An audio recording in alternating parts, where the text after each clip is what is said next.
are number 24 on our rankings. Caleb, who did we put here? It's your guys' former team. The Chicago Bulls. Woo!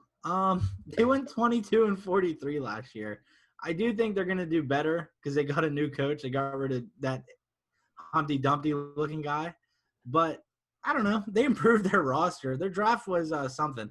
They drafted Patrick Williams at 4th, and then they drafted Marko Simonovic. I think that's how you say it. Simonovic. But get this: there's 2 players overseas with that name, and one of those guys is 32 years old or something. And Bulls fans on Twitter, whenever he got drafted, they were looking him up, and that 32-year-old guy kept popping up, and they thought there was like a 5-minute window where Twitter just assumed that the Bulls just drafted a 32-year-old rookie in the second round. I mean, that's very Bulls-like. I mean, we saw what their pick this year. They picked Patrick Williams at 4. The ultimate stretch, that reminded me a lot of when Cleveland picked Anthony Bennett at 1. I agree with that. That was a big stretch. Because that's why I was shocked. Because Patrick Williams went from being like a guy around like 14 that the Celtics were like potentially taking, and then like in the span of like 2 weeks, he went from like the 14th pick to getting picked 4th overall. Like it was a high jump. I mean, I hope it works out for him, but I don't know about that. They got an interesting starting 5. Mm-hmm. You had Kobe White, Zach LaVine, Otto Porter, Lauri Markkanen, and Wendell Carter Jr. We've heard rumors of them wanting to trade Otto Porter. Same with rumors of Zach LaVine.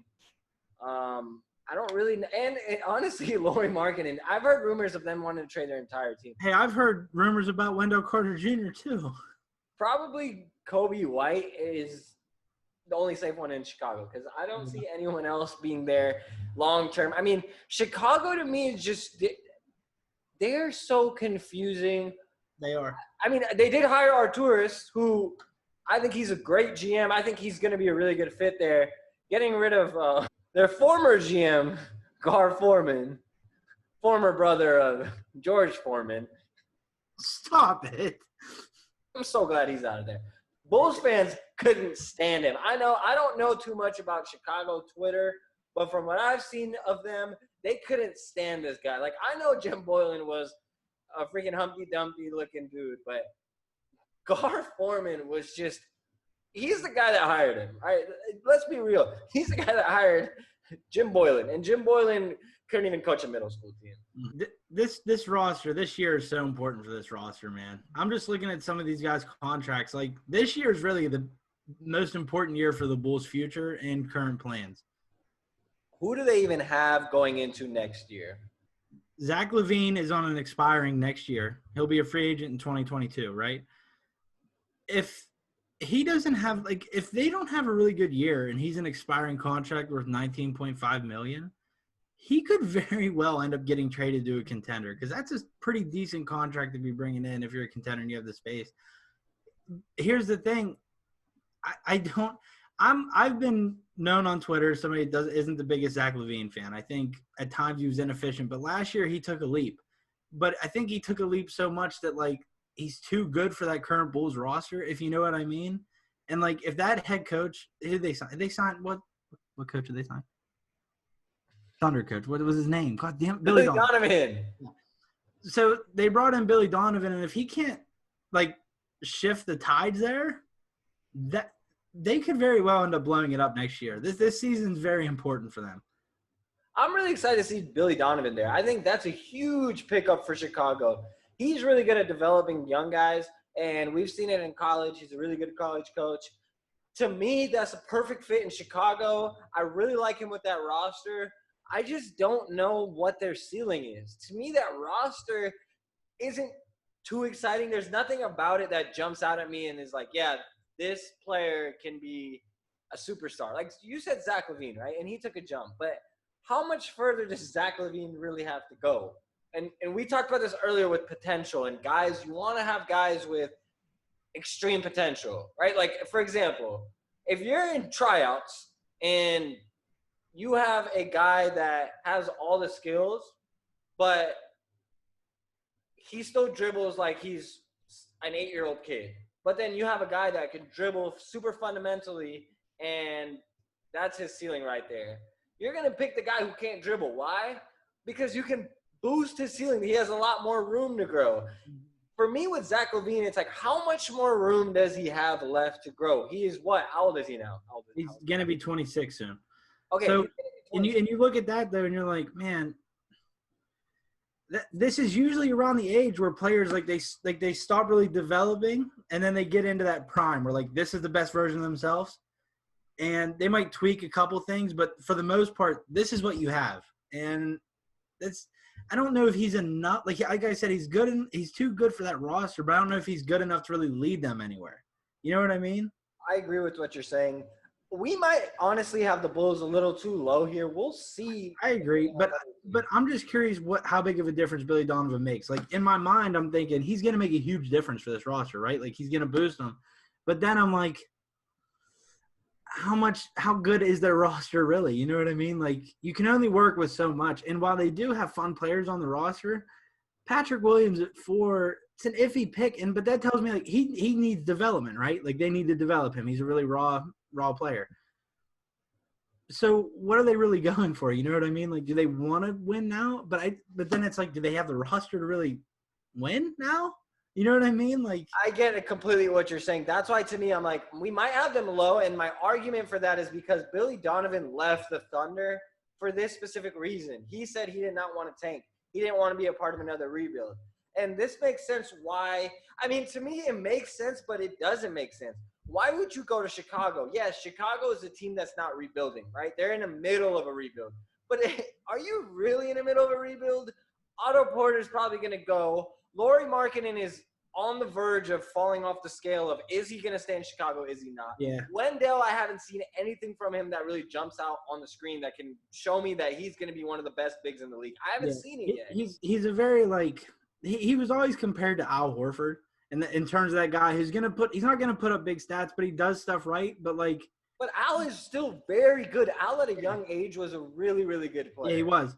But I think like where Wendell Carter Jr. is now is like he's Celtics Al Horford, right? Like 14 points per game, 6 rebounds per game, like 5 assists. Like that's your guy, and it's like that's good. But you need more from everybody on that roster to take you anywhere, and I don't think they have it. Well, we'll find out if they have it this season. Let's go to our first round of buy or sell with the Chicago Bulls. First up on our buy or sell, we had our ESPN rankings come out. Caleb, I don't know if you saw the list, but they dropped their top 100 players. We're not going to get into too much of that this episode or any of the power ranking episodes, but I did have a question on it. There were guys in the 50th through 100th ranking that dropped, and a little questionable here. You had Lonzo at 54. Zach LaVine was at 56. Hold on. Can you tell me who the 51st ranked player was on that list? I don't have that list. It was Michael Porter Jr. It was Michael Porter Jr. Yeah. No. Michael Porter Jr. is not better than either Lonzo or LaVine. But LaVine – Whoa! Dude, no. Michael Porter Jr. is not better than Lonzo? No, he's not, dude. Yes, Michael Porter Jr. is – no. Michael Porter Jr. has ways to go. He got – for some reason, they boosted him for no reason. Get back on topic. Okay. The question was – we'll get to this debate, goddammit. The question was this. Zach LaVine is not a top 50 player in the NBA. Buy or sell? I think I know where you're going. Sell. He's like a fringe like 45 to 50, but it'd be really tough to like go through a list and list every single player that's better than him, and you're not going to get 50. I don't think you'll get 50 players better than him. It's fringe for me, but I'm gonna buy that he is a top 50 player in the league. You're wrong. I'm going sell. Here's why I'm going sell. We talked about it just 2 minutes ago. Zach LaVine to me is one of the top scorers in the league. There's very few other players that have the talent that he has as far as just putting the ball in the basket. And I get it. A lot of us overrate that because we look at a guy like Russell Westbrook and we don't want to inflate stats, or even a Hassan Whiteside, right? There's players that have empty stats. But to me, Zach LaVine has a little bit of empty calories. He got a little bit of empty stats. And I think it's just inflated because, yes, while he is a very good scorer, to me he's like a poor man's Devin Booker. And I think you could argue that he's top 50, but here's my argument to why he wouldn't be in my top 50. My top 50 to me is guys, yes, right now, but through the season. So at some point, would I rather have Michael Porter Jr. on my team than Zach LaVine? Yes. Sure, yeah, I'll agree with that. And I think there's 50 other players above him that you would put on that list. So that's why I would say that. You don't need to get mad. No, you're wrong. Gosh darn it. I don't even like Zach LaVine that much, and I'm standing up for him. Look at what you did. Look what you caused. Since you love him so much, let's go hear from him. I'm extremely excited. I think that's the, it's going to be somebody that's going to put us over the top, man. You get coached like that. I think that's what we're all looking for. I'm very excited. I sent him a text right when I got the news, so, I'm ready to get to work. That's Caleb's lover right there, Zach LaVine. His Man Crush Monday. He said that Billy Donovan is a really talented coach, and he's really excited to have him there.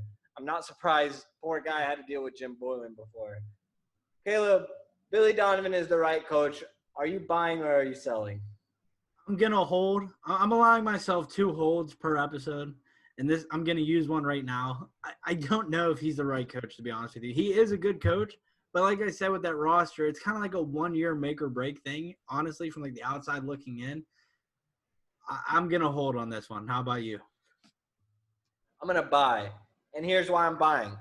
Billy Donovan, like we said, is a great coach. And I think in that fit with Chicago and those young guys, it's really well. I see the reason why he's in that position, and I see why he went there, right? Because at the end of the day, Chicago's still a team where they've had no success for years. When was the last time Chicago's been good? Since they had Derrick Rose. Yeah, what was that, 2014? I believe it was 2014, and 2014 was the last year Derrick Rose had. 2014 was the year that the 7-seeded Bucks beat them in the playoffs, and then that was the year where they had Scalabrine pulling out with the shirt that I'm here. Yeah, but since then it's been like a downhill thing for them. I mean, I hope they get back to that because like the Bulls, they have a pretty have you ever watched them in the playoffs? Like their fan base gets pretty into it. They're a fun team to watch in the playoffs, but like I don't know when we'll see that again. Again, we're going back to bandwagons. I used to be a huge Derrick Rose bandwagon. I bought his jersey. I was such a Bulls fan that year where they were playing against you guys, Boston. My favorite series of all time was Boston versus Chicago. That game went to, I believe, like 6 overtimes, or that series went to 6 overtimes. It was probably the most fun series I got to watch. I remember I got in trouble one time from my mom, right? And we only have one TV, and it's downstairs. And during the playoffs, it was one of the games where it went to double overtime. It was in Chicago. I don't know which game it was. It might have been game 3. I remember my mom was downstairs. I know what you're talking about, yeah. My mom was downstairs, and she was going to the grocery store and coming back. And she was mad at me. Like, I was pretty much, like, not allowed to watch the game at that point. So I was upstairs in my room because I was in trouble. And then I come downstairs. As soon as she leaves, I come downstairs, and I turn on the game, and it's like the 4th quarter, blah, blah, blah. And I run through the window, check if she's here, run back, turn off the TV, run upstairs, and then come back down like a minute later. This is before you could watch it all on, your phone and laptops. Back in the good old days. So that was my experience, and I remember I enjoyed the hell out of it. That was probably the most fun series I've ever watched. Really fun series. The Bulls have some fun. They have some fun eras, right? I mean, obviously like the Jordan era, but like after him, like that Derrick Rose time. Who's Jordan?